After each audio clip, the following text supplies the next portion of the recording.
former newsman and anchor who shunned the limelight and traded it with the sports industry. I don't blame him. Who doesn't want to be the boss?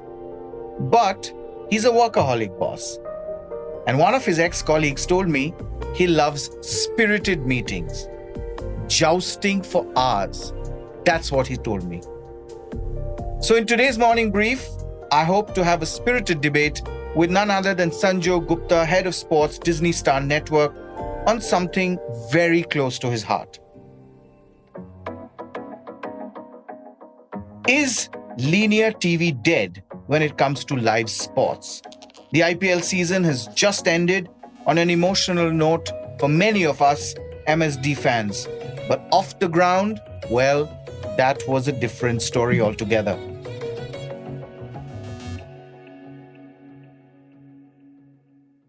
Sanjog, welcome to the Economic Times Morning Brief. Thank you so much for having me. That's quite an introduction, Arijit. I wasn't prepared for that, especially the bit where you set me up by saying that I like spirited meetings. But yeah, that's what I'm told. To the session. Yeah. But how can you not have spirited meetings when you do sport, right? Correct. So, straight off, this season of IPL was a first on many counts. It was probably the first time in a long time the TV and digital rights were split. It was also the first time that the split was happening at a time when, thanks to cheap data, we had seen exponential growth of the digital universe in India. So how was it like to compete? Would it be anticlimactic if I said we didn't want to compete? Mm-hmm. Look, in the truest sense, our purpose with IPL 2023, much like our purpose with any property on Star Sports, is to grow it for fans. And the way that we broke it down was in three parts. We said we have to drive the consideration for IPL at scales never seen before. Mm-hmm. We have to drive the consideration for IPL on TV at scales never seen before. Mm-hmm. And we have to drive consideration for IPL on TV on Star Sports at scales never seen before. True.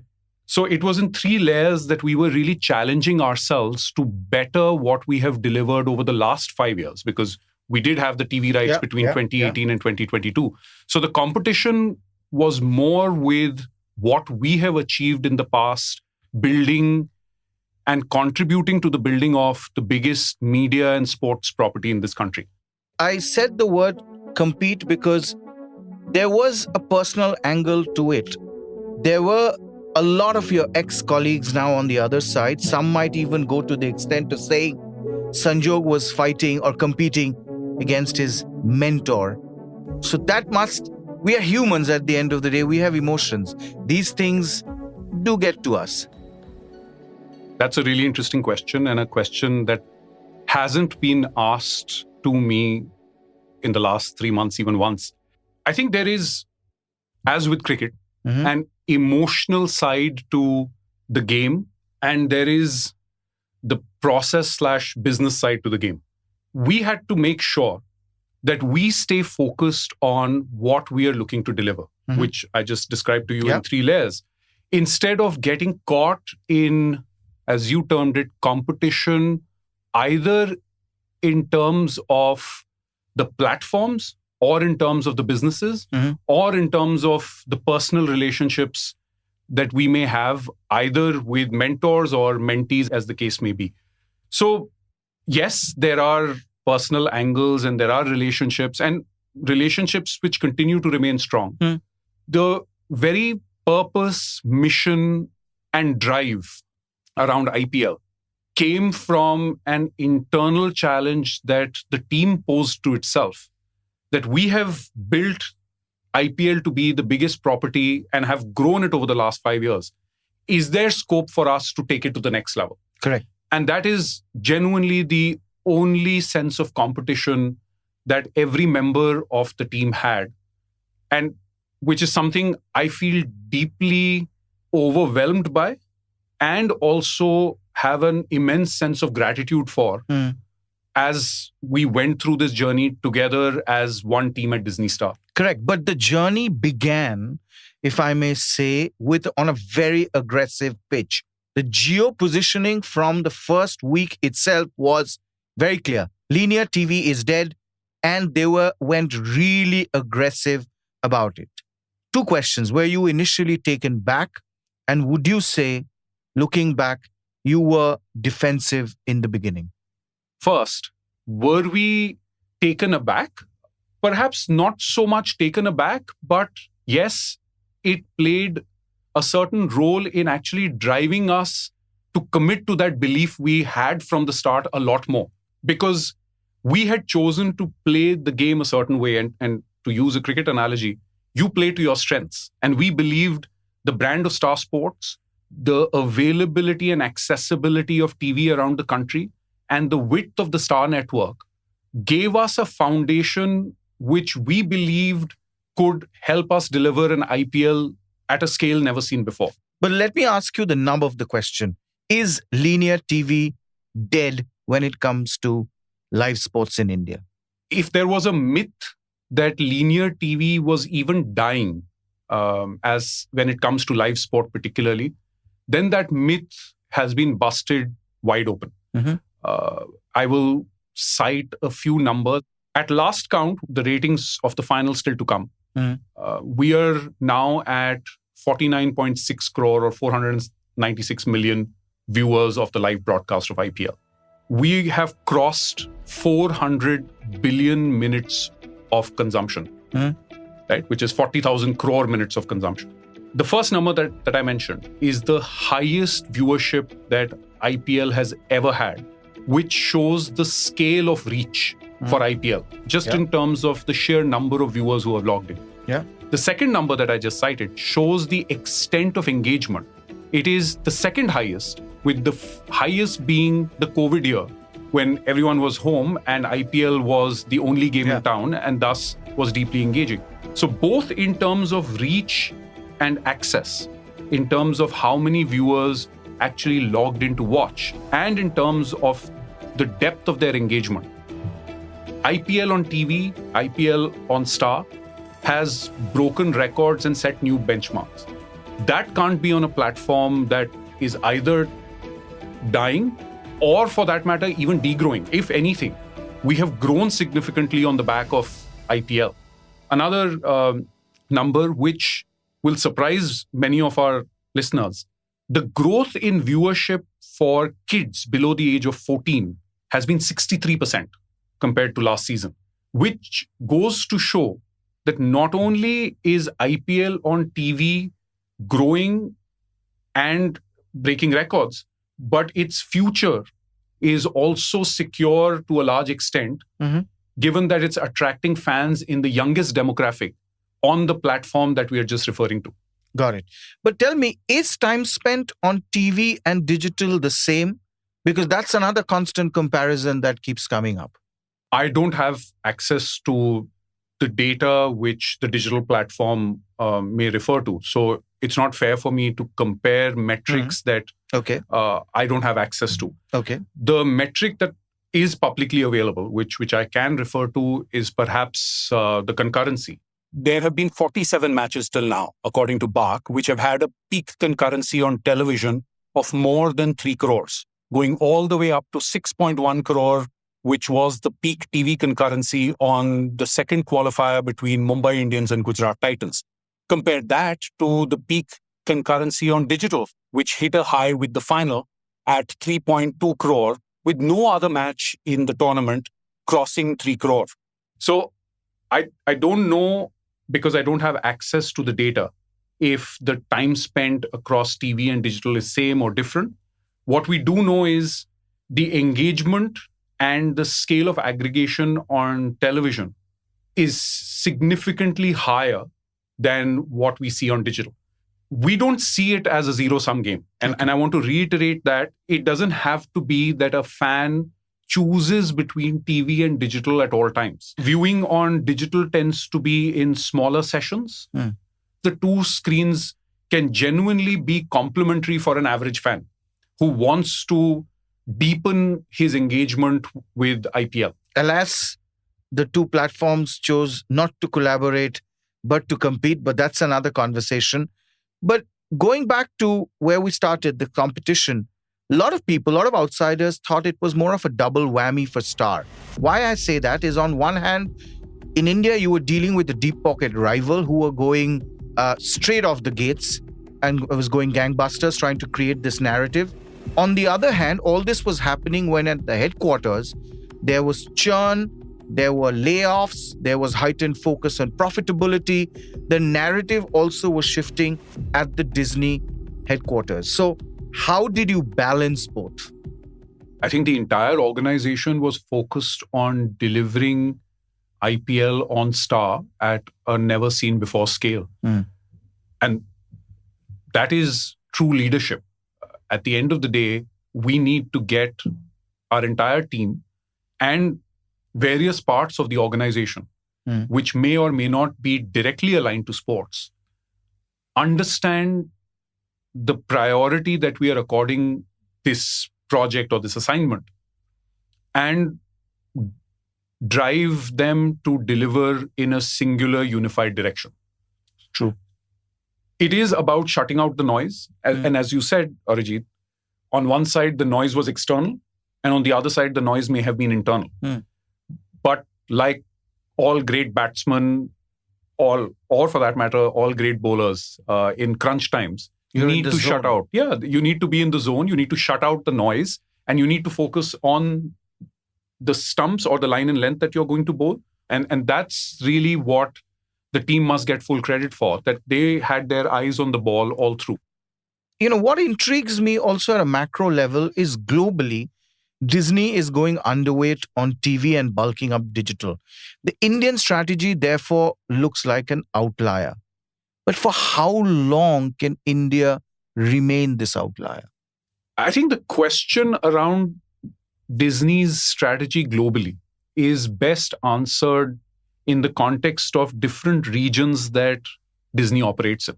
There are regions where Disney continues to have significant investments in television, including the US, where ESPN is the leader in sport and happens to be a significant linear platform, and in South America and in other parts of the world. So I think the great thing with Disney globally is that there is no broad brush approach to how they want to do business. It is uniquely catering to the regions and the realities of the region in terms of the media and entertainment ecosystem, as well as where we believe opportunities for growth are, and going after those opportunities for growth with a fiscal discipline that ensures the viability of that business case over a period of time. Correct. Now, you touched upon a very important point, the viability. Now, if TV is what you're betting on and you want to go strong, double down,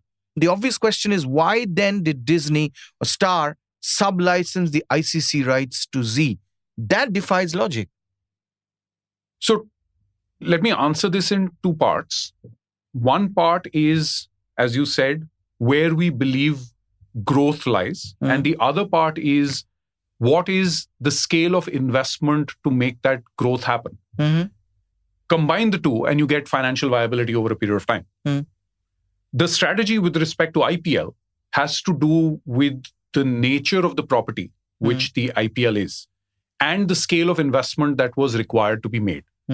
When it comes to ICC, it comes down to the scale of investment that needed to be made and how pivotal was that property for our TV portfolio compared to how critical was that property for our digital portfolio. And there is a order of priority that is accorded to properties based on what we believe their role in our TV/digital portfolio is, and what is the right price for that property on that platform.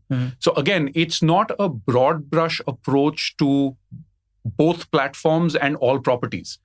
A bilateral series may be more valuable for TV than it is for digital. Multilateral property may be more valuable for digital than it is for TV, because the two platforms are very different. we are not trying to build a strategy which looks to grow two very different platforms with very different consumer behaviors in the same way. The approach on TV and digital is actually unique based on the property, its role in the portfolio, where that portfolio is, so how over-indexed or overweighted we are on investments in that portfolio on a singular property, and finally, where we believe the genuine growth of that property lies and on which platform. Okay. And all those reasons combined to define our strategy for IPL, which looks very different from ICC and which may continue to look very different in the future. You're almost talking like a CEO of a football club, buy a player, then trade a player. I get it. But if you are a sales guy on the ground working for this company, last several weeks, you've been selling TV, IPL. Now you have to go out and say, hey, ICC on Hotstar, digital. And TV. Okay. But won't that confuse A, the team, B, advertisers? I think while there is a certain level of support and coordination between the two teams, they are independently selling properties on different platforms. But there is cross-selling that happens, or bulk selling, or bundling. We haven't done bundling across any of our marquee properties. Okay. Now, in the future, bundling may happen if the scale of investment that an advertiser wants to make is significant enough for us to consider bundling. Okay. But for the time being, the packages, the sales approach, the sales strategy are independent streams which are being run by different teams. Yes, there is an element of coordination which really is in the custody of the leadership. But as far as the sales teams are concerned, they are responsible for the property on their platform. Okay. And the two approaches are very different. Television as a platform and digital as a platform both serve similar and different purposes for advertisers. The sheer scale in terms of the number of advertisers on digital will be higher because the kind of investments that need to be made for presence on digital due to a combination of targeting and customization is lower. The scale of aggregation that's available on TV is much higher. Thus, the associative value that advertisers are able to derive for their brands and salience for their messaging is much higher on TV. So, and advertisers as well as agencies are smart enough to know how to build optimized media plans, which look to deliver to the objectives that the advertisers have and build one which is either unique to a platform or complementary across both platforms, or at times not on any of the platforms. Correct. Now, when we talk of growth, has the metro growth plateaued for TV? And as a consequence, are you losing premium consumers, high ARPU consumers to smart devices and digital? The short answer to that is data suggests we are not. Our reach on HD is at its highest for any IPL till date. We have added more than 11 million subscribers to Star Sports during the course of IPL. And these are paying subscribers. These are not viewers who have been added by virtue of the property being available as wide as possible. We have busted the myth that premium viewers are no longer attracted to TV. If anything, the premium segment, both in terms of the demographic, so if you look at our reach in males 15 to 34-year-old SECA, it is at its highest level. If you look at how we are performing across males and females in the two most premium demographics, which is SECA and B, the reach is at its highest. Okay. I just mentioned we've delivered the highest ever HD reach. Yeah. So it is as much a myth that premium viewers are not watching on TV as it is that TV is dying. Now, let me you talked about reach, you talked about viewership. Let me get to the elephant in the room. There have been claims that digital revenues for the first time is higher than TV. Straight question, straight answer. Yes or no?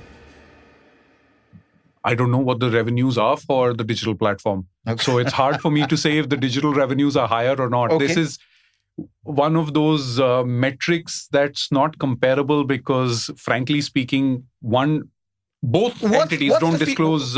Exactly. What's the figures. feedback that you get from the trade?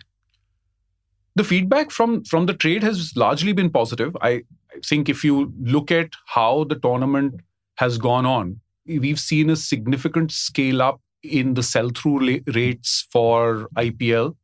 We started on a note where we were coming off a period of headwinds that the ecosystem was facing with respect to ad spends, largely on account of external uncontrollables, macroeconomic conditions, the funding crunch, the drying up of ad spends from certain sectors. Correct. And what we have seen with IPL is that there is a genuine pickup because IPL is unavoidable as a property for brands on one side.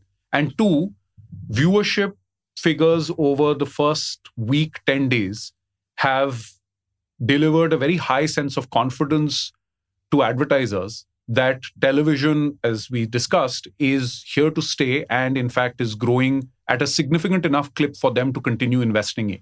Now, you said startups pulled out largely, lot of belt tightening all across. That's taking a toll on advertisers and advertising spends.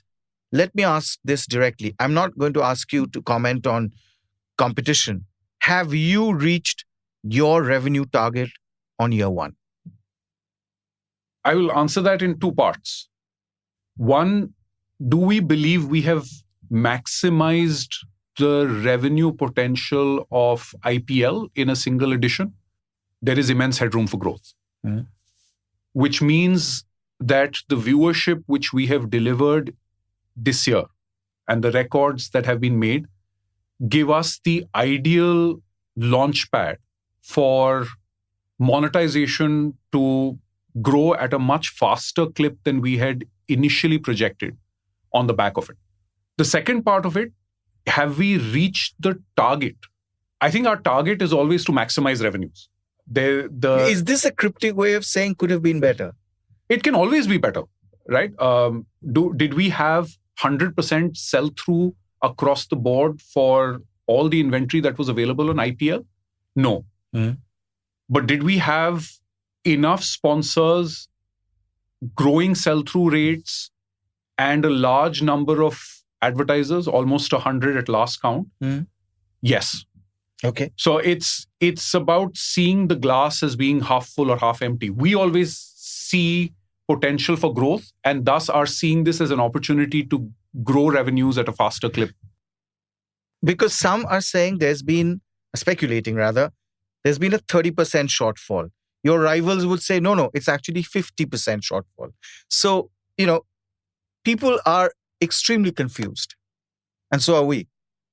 I think the shortfall with respect to what our targets are is not really one in the domain of the larger ecosystem. And two, it's a metric or it's an observation which to my mind is really not relevant. And I'll tell you why. One, just in terms of the business viability, because fundamentally the question is, and that's what you're leading towards, is does the business of IPL work for the linear platform? Make money for the linear platform. Which is what any business working is. Yeah. Firstly, it's a 5-year investment, which means that the recovery of investment needs to happen over 5 years. But there's a 3 billion that's of course clock ticking. Right? And the first year really sets you up for those 5 years. I think we have set ourselves up really well for those 5 years by delivering record-breaking viewership on one side and reaching a threshold of monetization which gives us the confidence that once the externalities change, we will be on a really good pathway towards delivering to the business objectives. The second part of this is also, don't forget, we have significant affiliate revenue, which also accrues to the business and to IPL, because subscribers are paying for Star Sports, which is money that is being collected from the affiliate side of the market and is flowing through to the P&L. So ad revenues are only one stream of revenue for us. But that is the lion's share. But that's the lion's share. It is significant, but it is not the only stream of revenue. Okay. Right. Typically, ad revenues to affiliate revenues for sport range from anything between 50 to 70% on the ad side and 30 to 50% on the affiliate side, depending on the property itself. Got it. So it is a significant share of the revenue. Digital always hard sells this point of targeted advertising, unmatched targeted advertising. I mean, I've heard this so many times that it's now almost like a catchphrase. Despite the network effect, do you think that is a disadvantage, fundamental disadvantage of the medium of linear television? I wouldn't call it a disadvantage. I would call it a unique attribute for digital. When we go to market with Disney Plus Hotstar, we offer targeting as well. Yeah. So does targeting distinguish itself as a facet for the medium? Yes. Much in the same way as TV distinguishes itself on the scale of reach, the depth of penetration, the reach across multiple demographics, regions, and different tiers of towns. So both platforms, as I said earlier, have unique and complementary attributes, both for viewers as well as for advertisers. And thus, to say that one is an advantage over the other needs to be balanced with the fact that there are significant advantages that the big screen offers. And not to mention the immersive nature of engagement which the big screen offers versus the mobile screen. All of us know that the behavior of consumers on the smaller screen is more distracted and less immersed. Now, is that an advantage for the big screen over the small screen? I still wouldn't call it an advantage. I would still call it an attribute which uniquely distinguishes the big screen from the small screen. Sanjog, we've spoken a lot about IPL. Now, what next? Where does Star Sports go from here? There is a 50-over ICC World Cup and it's on Star. How are you padding up for that? Taking a break or already you're on mission mode? Arijit, I know you're a test match fan, so there's a big test match coming up first. Yes. I don't know why you are choosing to ignore that and going straight to the World Cup. It's more exciting, I guess, for everyone. I mean, it's an ICC trophy that India can lift after a decade. I agree. The WTC final is on from the 7th, and that's what we're focused on now. Yeah. It happens to be on Star Sports and on Disney Plus Hotstar. So it's also cricket coming back to Disney Plus Hotstar after the bilateral home season got over. After which there is an Asia Cup, which really is the precursor to the World Cup. Yeah. And then there is, as you said, the event which coincides with the festive season, which is the return of the World Cup to India after 12 years for the ODI World Cup and 7 years for a World Cup in general, because the T20 World Cup happened. And so while we were executing on our plans for IPL 2023, we were already looking ahead to how we make the Asia Cup and the World Cup the biggest editions in 2023 of those events. And how do we deliver to the WTC final a scale of coverage that is truly befitting of an ICC world event where India has a shot at the title. So as far as the portfolio is concerned, it looks very strong for the next 6 months. All of us are excited with the possibility of continuing to grow on the back of what we have delivered on IPL, as well as driving the digital agenda with Disney Plus Hotstar. So how much of revenue dependencies would you be linked to, the next 2 or 3 mega events that are coming up? I think it's not fair for me to comment on revenue dependencies. There is significant revenue riding on the World Cup because of the event being at home during Diwali, which is the peak spending period for advertisers, and obviously a favorite for fans. So on all counts, that event has significant revenue expectations built in and significant viewership expectations built in as well. We have, however, seen an explosion of short videos. Attention spans are going down. So you said test and then a long format World Cup.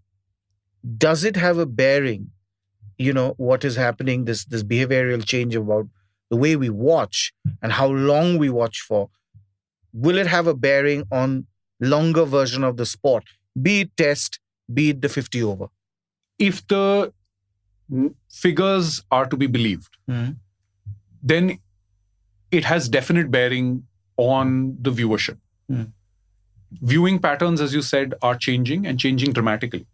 Having said that, the nature of these two events that you just referred to, one, the World Test Championship final, and the other, the ODI World Cup, is such that it aggregates viewers at scale and it drives a significant increase in the number of sessions that a viewer engages with a game for. So if you were to ask me a general broad brush trend around viewing patterns, then yes, longer formats will continue to face a challenge with viewer retention and engagement. But marquee events will continue to enjoy the benefit of unmissability and a heightened sense of FOMO attached with those events, especially when they're built up to be the kind of events that WTC final and the ODI World Cup will be billed as. We are running out of time. I'm going to ask you two very quick questions. One is, how are the other properties doing? If hypothetically Star were to go light on cricket, Kabaddi, ISL, almost 8 to 10 years. We've seen them on television or live. And in both, you're not just a broadcaster, you are also an equity partner. So deeper skin in the game. Kabaddi was once the second largest sports by viewership. How far can they go from here? How far can ISL go from where they are now? So let me just ask you to rephrase that question, because I do think that you've asked me two questions rolled into one. One is, are we going light on cricket? And the answer to that question for now is no. Okay. In our portfolio, we now have IPL, we have ICC, we have the Asia Cup that's coming up. We have, as we discussed, a WTC final. We are the rights holders with Cricket Australia for all the cricket that's played in Australia for the next 7 years. And we continue to be rights holders for Cricket South Africa. So to say that we are going light on cricket... I said if. Is I supposed it to be a leading remark. Okay. We're not going light on cricket. Okay. That's first. We are being disciplined around cricket, which we discussed at length earlier. Yeah. We are being disciplined around what we believe we need in our portfolio. So that's the first part of our question, that we are being focused and disciplined around building a portfolio which is viable and which has all the levers of growth that we look for when we acquire properties. Now, the second part of the question, we continue to remain committed to our stated objective of wanting to be a multi-sport brand, having a multi-sport portfolio, and investing in sports beyond cricket to grow fandom for sport in general, and also build a business which is on a growth trajectory outside of the growth that we are experiencing in cricket. IPL has grown significantly, but that doesn't mean that we are any less committed to growing Pro Kabaddi. It's going to be the 10th season of Pro Kabaddi. Yeah. it is already the second biggest league in the country. Its viewership, hovers between 220 to 250 million viewers for a season. But we feel that we still have immense headroom for growth. And what we need to craft is the design of that leap. And that is the work that is currently happening. Our ambition around Pro Kabaddi remains as strong as it ever was. And our commitment/belief in Kabaddi and building a multiple sports portfolio is as strong as it ever was. The same applies to football. We see football as an opportunity beyond cricket and Kabaddi, and we will continue to explore football and properties/avenues of investment in football as means of growing this multi-sport portfolio. We are also the broadcasters for the Premier League and the digital rights holders for the Premier League in the country, which happens to be the biggest non-Indian sporting league in this country. We are deeply committed to its growth. In fact, over the last 4 years, we have introduced Premier League to new viewers and have also grown the core fan base of the sport in partnership with Premier League in key regions of the country. So we continue to remain invested in football and committed to its growth. Understood. We started with cricket. I want to end with it. How would you sum up season 1 of IPL? Rumble in the jungle, the great Muhammad Ali versus Foreman fight, or Battle of Panipat Part 1? I think season 1 for us of the new cycle has really been about the time that a batsman, while walking out to the middle, spends inside his own head, challenging himself or herself, as the case may be, to do his best and be better than how he or she was the last time that he or she took the crease. To sum up, I think this IPL will be remembered for many things which are on the field of play. The emotional story of MS Dhoni leading CSK to a title that most didn't expect him to win. The emergence of new heroes like Rinku Singh, Yashasvi Jaiswal, who are tomorrow's superstars, which the league and the sport really need, because as you and I have discussed before, we need a constant generation of heroes coming through for the sport to continue to retain its health. It will also be remembered for the BCCI's fantastic work of putting together a tournament where you didn't know who was qualifying for the playoffs till the very last match of the league stage. And the tournament got decided on the last ball of the event. With $6 billion in the bank, I'm sure BCCI can do that much. I know it's you can't control the destiny of a match, but Arijit, credit where it's due, right? Correct. There's only so much that money can buy. I agree. I think a lot of credit must be given to players, to teams, and to the organizers of IPL. For example, coming up with the impact player rule, which to my mind has played a fairly pivotal role in making matches as exciting as they have been.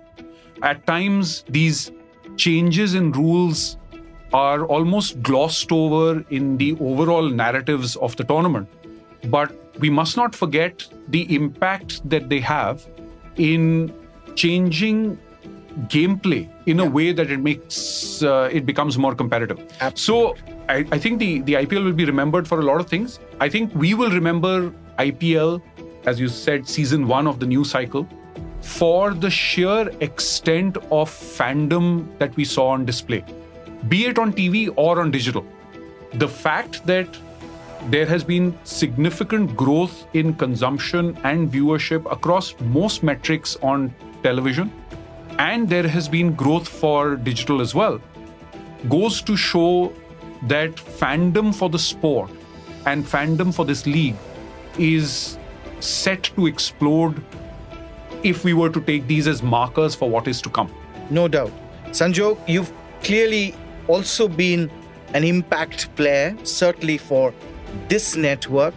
The only grouse that I have against the larger scheme of things is I wish both digital as well as broadcast companies were a little less opaque when it comes to sharing hard numbers and numbers that matter to people like us, the financial journalists and analysts. But you've been candid enough. You've shared the journey, the ups and the downs. All the very best for season 2. And as you said, you're padding up for Test World Cup as well as the World Cup that's coming home after over a decade. So thank you once again for taking time out and sharing your thoughts on the Morning Brief. It's been my pleasure, Arijit. The Morning Brief drops every Tuesdays, Thursdays, and Friday and is now streaming on Apple Podcast, Amazon Music, Google Podcast, Spotify, JioSaavn, apart from the Economic Times website, and of course, ET Play, ET's very own audio platform. A big shout out to Indraneel Bhattacharya, our sound engineer, and show producer Sumit Pandey. Executive producers Anupriya Nair, Anirban Chaudhary, and yours truly. Thanks for listening. Goodbye and good luck.